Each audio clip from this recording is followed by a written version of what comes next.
ஓம் பிரபன்னபாரிஜாதாய தோத்ரவேத்ரைகபாணயே ஞானமுத்ராய கிருஷ்ணாய கீதாமிருததுஹே நமஹ. ஸ்ரீமத் பகவத்கீதை 2வது அத்தியாயம் சாங்கியயோகம் 20வது ஸ்லோகத்துக்கு இப்போ அர்த்தம் பார்க்குறோம். ந ஜாயதே ம்ரியதே வா கதாசித் நாயம் பூத்வா பவிதா வா ந பூயः அஜோ நித்யः சாஸ்வதோயம் புராணः ந ஹன்யதே ஹன்யமானே ஷரீரே.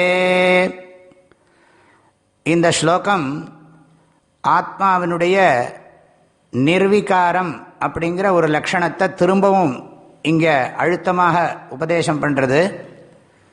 13வது ஸ்லோகத்திலேயே ஆத்மா நிர்விகாரம்னு சொன்னேன். ஆனால் அது 12வது ஸ்லோகத்துக்கு உதாரணமாக சொல்லப்பட்டது.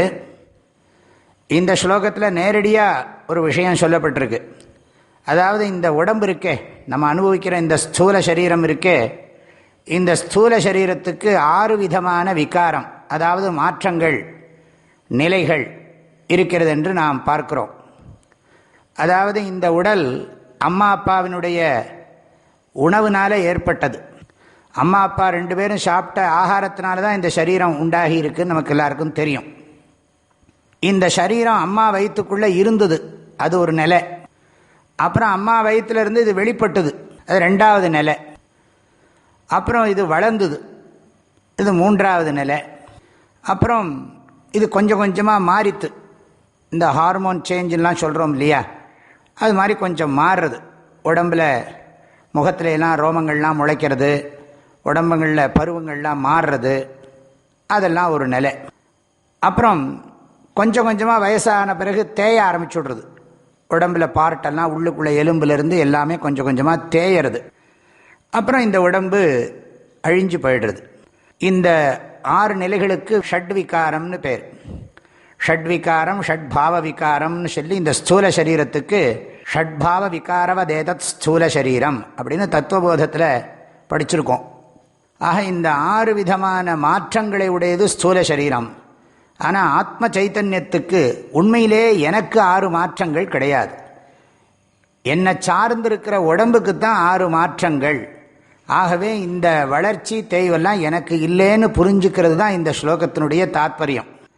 இந்த 6 மாற்றங்களுக்கு சம்ஸ்கிருதத்தில் என்ன பேருன்னா அஸ்தி, ஜாயத்தே, வர்த்ததே, விபரிணமத்தே, அபக்ஷீயத்தே, வினஷ்யதி.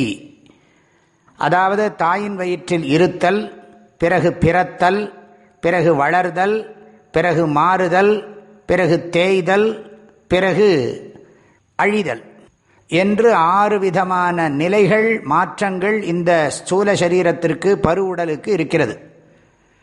இது ஆத்மாவுக்கு இல்லைங்கிறது தான் இந்த ஸ்லோகத்தினுடைய தாத்பரியம். நஜாயத்தே மிரியத்தேவா கதாச்சித். கதாச்சித்துன்னா ஒரு பொழுதும் அர்த்தம். ந ஜாயத்தே, அயம் ஆத்மா ந ஜாயத்தே. இந்த ஆத்மா ஒரு பொழுதும் பிறக்கிறது கிடையாது. உடம்புதான் பிறக்கிறது, ஆத்மா பிறக்கல. மிரியத்தேவா கதாச்சித், ஒரு பொழுதும் இறக்கிறதும் கிடையாது. நாயம் பூத்வா பவிதாவான பூயா.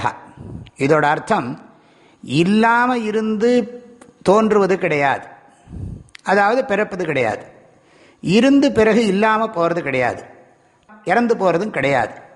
ஆகையினால அஜஹா, அஜஹான்னா பிறவாதது. இல்லாமல் இருந்து தோன்றுவது எதுவோ அதுதான் பிறக்கிறதுன்னு அர்த்தம். அதனால இது ஆத்மா அஜஹா. அஜஹாங்கிறது ஒரு லட்சணம் ஆத்மாவுக்கு, பிறவாதது. அப்புறம் அடுத்தது நித்யஹா. நித்யஹான்னா இரவாதது. ஆக சாஸ்வதா. சாஸ்வதான்னு சொன்னால் அபக்ஷய ரஹிதா. அபக்ஷயம்னா தேயறது, தேஞ்சு போகிறதுங்கிறது இதுக்கு கிடையாது. அப்புறம் புராணகா. புராணகன்னா இதுக்கு ஒரு நாளும் வளர்ச்சியும் கிடையாது. எப்போ பறக்கிறது இல்லை இறக்கிறது இல்லைன்னு சொல்லியாச்சோ அதில் நடுவில் இருக்கிற அவஸ்தையும் கிடையாதுங்கிறது அண்டர்ஸ்டுட் தான். இருந்தாலும் நம்ம மனசில் நன்றாக இந்த கருத்து பதியணுங்கிறதுக்காக இந்த ஸ்லோகம் இந்த உண்மையை நமக்கு சொல்லிக் கொடுக்கறது. ஆக இது தேயாதது, வளராதது. நஹன்யத்தே ஹன்யமானே ஷரீரே. ஷரீரே ஹன்யமானே அபி அயம் ஆத்மா நஹன்யத்தே. ஷரீரம் அழிஞ்சாலும் இந்த ஆத்மா அழியறது இல்லை. இதுக்கு விபரிணாமம் கிடையாது அப்படின்னு எடுத்துக்கலாம். அதாவது மாற்றம் என்பதும் இல்லை. அப்பாவினிடத்திலிருந்து அம்மா இடத்துல போய் இருக்கிறதே ஒரு மாற்றம். ஆகையினால அந்த அஸ்திங்கிறது அண்டர்ஸ்டுட். இந்த ஆத்மாவுக்கு உடம்புக்கு இருக்கிற 6 விகாரங்களும் கிடையாது. ஆத்மா ஷட்பாவ விகார ரஹிதா. நிர்விகாரத்தையே இன்னொரு பாஷையில் சொல்கிறோம். சங்கராச்சாரியர் இதுக்குள்ள சுருக்கமாக ஒரு கருத்தும் சொல்லியிருக்கார். குணவிகாரமும் கிடையாது. நிர்குணமாக இருக்கிறதுனால குணவிகாரங்களும் கிடையாதுங்கிற கருத்தும் இதுக்குள்ள புதைந்திருக்கிறது அப்படின்னு ஆதிசங்கரர் சொல்லியிருக்கார். ஆத்மா நிர்விகாரா நிர்குணத்வாத்.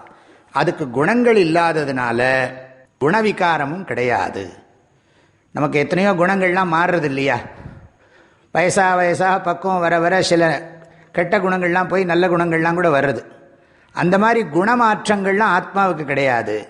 மனசுக்குத்தான் குணங்கள்லாம் மாறுறது அப்படிங்கிற உண்மையும் நாம் புரிஞ்சுக்கணும். ஆகவே இந்த ஸ்லோகத்தினுடைய பரம தாத்பரியம் என்னன்னா, உடம்புக்கு இருக்கிற மாற்றங்கள்லாம் ஆத்மாவுக்கு கிடையாது, எனக்கு கிடையாது. ஆகையினால உடம்பில் ஏற்படுற மாற்றங்கள் அது இயல்பானது. அதை நாம் அக்செப்ட் பண்ணிக்கணும். எனக்கு வயசாகிடுத்தே, எனக்கு நோய் வந்துடுத்தே அப்படின்னு எல்லாம் துக்கப்படக்கூடாது. ஏன்னா அது உடம்பினுடைய தன்மை.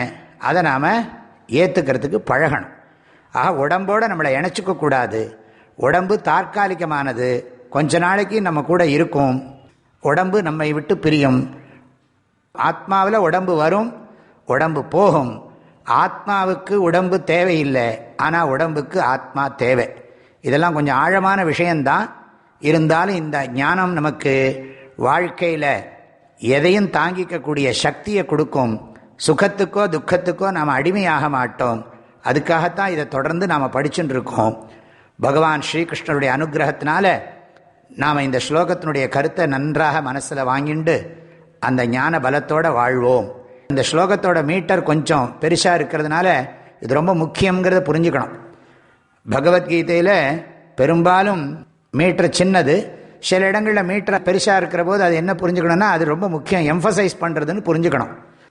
அது மாத்திரம் இல்லை, இந்த ஸ்லோகமும் இதுக்கு முன்னாடி இருக்கிற ஸ்லோகமும் கட்டோபனிஷத்தில் ஏற்கனவே இருக்குது. அதனால தான் ஆதிசங்கரர் இந்த இடத்துல இதை விளக்கிற போது இதை கட்டோபனிஷத் மந்திரம்னே சொல்லி விளக்கி சொல்லி இருக்கார். எனவே இந்த ஸ்லோகங்களுடைய அர்த்தத்தை நன்றாக புரிஞ்சு கொண்டு ஞான பலத்தோட இந்த சரீரத்தில், இந்த உலகத்தில் நாம் வாழ்வாங்கு வாழ்வோம். யான் எனதுங்கிற செருக்கை நீக்கி மோட்சத்திலேயே எப்பவும் நிலைச்சிருக்கிறதுக்கு சுவாமி அனுகிரகம் பண்ணட்டும். அனைவருக்கும் பரிபூர்ணமான ஆசீர்வாதங்கள், மனமார்ந்த வாழ்த்துக்கள். ஹரிவோம்.